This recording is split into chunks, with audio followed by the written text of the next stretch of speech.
चलिए क्लास शुरू करते हैं इस टॉपिक का CV2 nitration and halogenation of phenols. Class सबसे पहले देखते हैं कि फिनॉल्स का नाइट्रेशन कैसे होता है। लेकिन यहाँ पर आप एक बात समझ लीजिए कि नाइट्रेशन का मतलब होता है किसी कंपाउंड में NO2 ग्रुप को लगाना।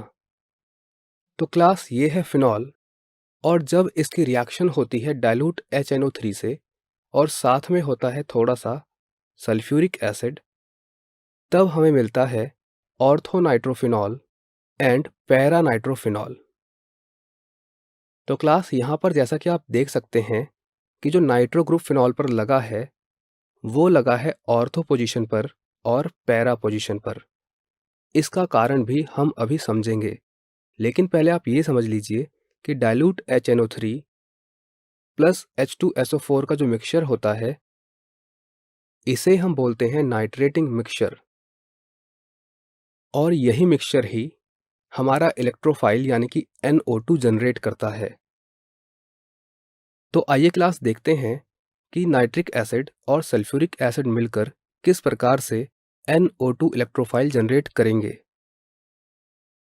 तो क्लास सबसे पहले H2SO4 डिसोशिएट होगा और H प्लस देगा, और ये है नाइट्रिक एसिड यानी कि HNO3। आप देख सकते हैं कि ऑक्सीजन पर लोन पेयर्स है, और क्लास इसीलिए ऑक्सीजन अपने लोन पेयर के थ्रू H2SO4 के द्वारा दिए गए H प्लस को बाइंड कर लेगा, यानी कि प्रोटॉन को ले लेगा। स्टूडेंट्स, यहाँ पर एक बात इंटरेस्टिंग है, क्योंकि H2SO4 ने प्रोटॉन दिया है, इसलिए यहाँ पर H2SO4 एक एसिड की तरह बिहेव कर रहा है। On the other hand nitric acid proton को ले रहा है, इसलिए नाइट्रिक एसिड यहाँ पर एक बेस की तरह बिहेव कर रहा है। तो जब नाइट्रिक एसिड प्रोटॉन को ले लेगा तब ये बना लेगा प्रोटोनेटेड नाइट्रिक एसिड।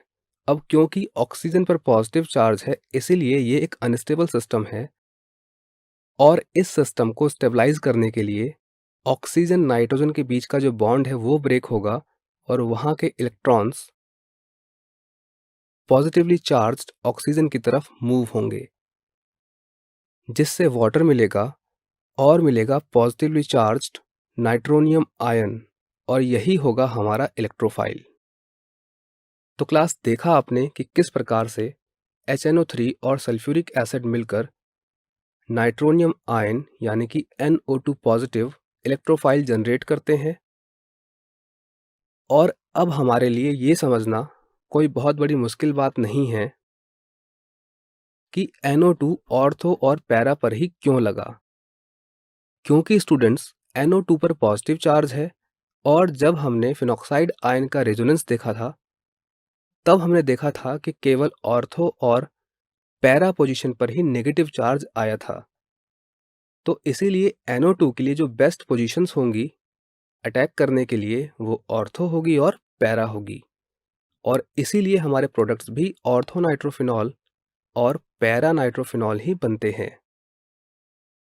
तो क्लास जब हमने फिनॉल का नाइट्रेशन किया तो हमें मिला ऑर्थो नाइट्रोफिनॉल और मिला पैरा नाइट्रोफिनॉल।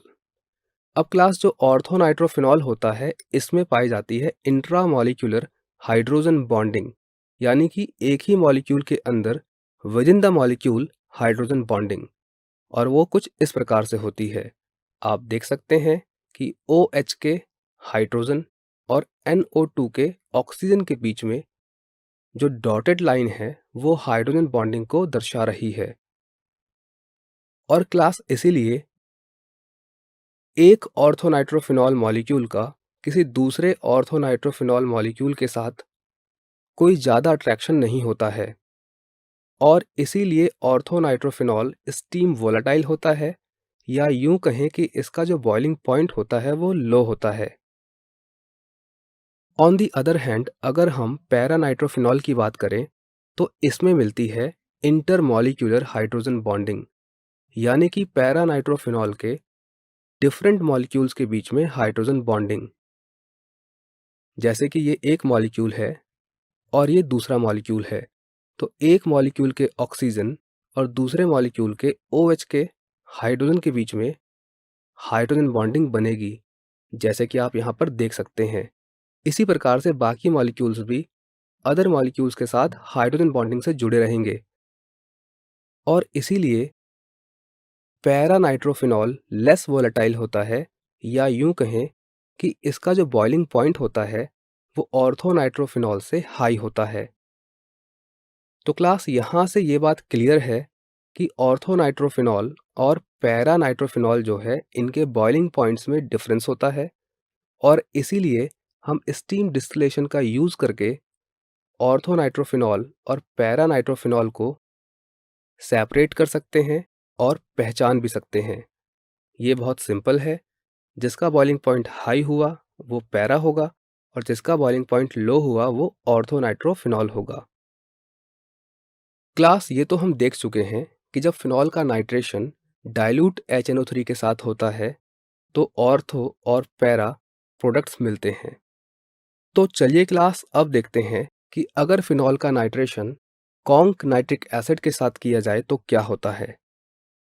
क्लास ये है फिनॉल और इसमें इस बार हमने ऐड किया है कॉन्क नाइट्रिक एसिड।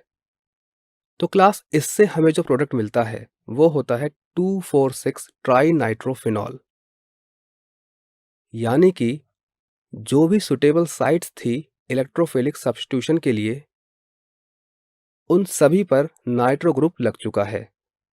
और क्लास ये जो हमारा कंपाउंड बना है 2,4,6 ट्राई नाइट्रोफिनॉल, इसको कहा जाता है पिक्रिक एसिड, जो कि एक बहुत इंपॉर्टेंट कंपाउंड होता है और बहुत ही स्ट्रॉन्ग एसिड होता है।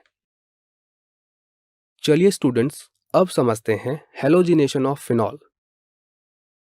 तो क्लास इसके लिए या तो रिएक्शन होती है सॉल्वेंट्स ऑफ लो पोलैरिटी में, जैसे कि क्लोरोफॉर्म या कार्बन टेट्राक्लोराइड, और अगर ऐसे सॉल्वेंट्स में रिएक्शन होती है तो हमको मिलता है मोनो हेलोजिनेटेड प्रोडक्ट। या फिर रिएक्शन होती है सॉल्वेंट्स ऑफ हाई पोलैरिटी में, फॉर एग्जांपल वाटर, और इस केस में हमको मिलता है 2,4,6 सब्स्टिट्यूटेड प्रोडक्ट। सबसे पहले देखते हैं bromination in solvents of low polarity. तो क्लास ये है फिनॉल और यहाँ पर हम ब्रोमीन ऐड कर रहे हैं CS2 के प्रेजेंस में, जो कि एक लो पोलैरिटी वाला सॉल्वेंट है, और यहाँ पर जो टेम्परेचर है वो है 273 केल्विन। तो क्लास यहाँ पे हमें मिलेगा ऑर्थोब्रोमोफिनॉल और पैराब्रोमोफिनॉल। आप देख सकते हैं कि जो ब्रोमिनेशन से हमें प्रोडक्ट मिला है वो मोनोब्रोमिनेटेड प्रोडक्ट है या मोनोहेलोजिनेटेड प्रोडक्ट है। चलिए क्लास अब देखते हैं bromination of phenol in a solvent of high polarity. तो क्लास ये है फिनॉल और ये है ब्रोमीन। इस बार जो हमारा सॉल्वेंट है वो हाईली पोलर है, जैसे कि वाटर। तो क्लास यहाँ पर हमें जो प्रोडक्ट मिलेगा वो होगा 2,4,6 ट्राई ब्रोमोफिनॉल, और साथ में मिलेगा एक बाई प्रोडक्ट HBr यानी कि हाइड्रोजन ब्रोमाइड।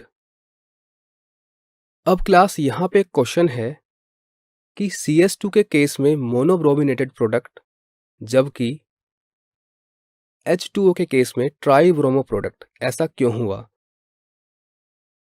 तो क्लास इसका मेन रीज़न ये है कि जो पोलर सॉल्वेंट्स होते हैं जैसे कि आपका H2O है, ये फिनॉल से प्रोटॉन को यानी कि H+ को लेकर के फिनॉक्साइड आयन बनने की जो कंडीशन है उसको फेवर करते हैं। और क्लास अगर फिनॉक्साइड आयन बनेगा और रिएक्शन अगर फिनॉक्साइड आयन के थ्रू होगी तो आपकी जो ऑर्थो और पैरा पोजीशंस हैं वो बहुत ज़्यादा एक्टिवेट होंगी, जिसकी वजह से सभी ऑर्थो और पैरा पोजीशंस पर ब्रोमिनेशन हो जाएगा और 2,4,6 ट्राई ब्रोमोफिनॉल मिलेगा। जबकि CS2 जैसे non polar solvents phenoxide ion के बनने की कंडीशंस को इतना ज़्यादा स्ट्रांगली फेवर नहीं कर पाते हैं।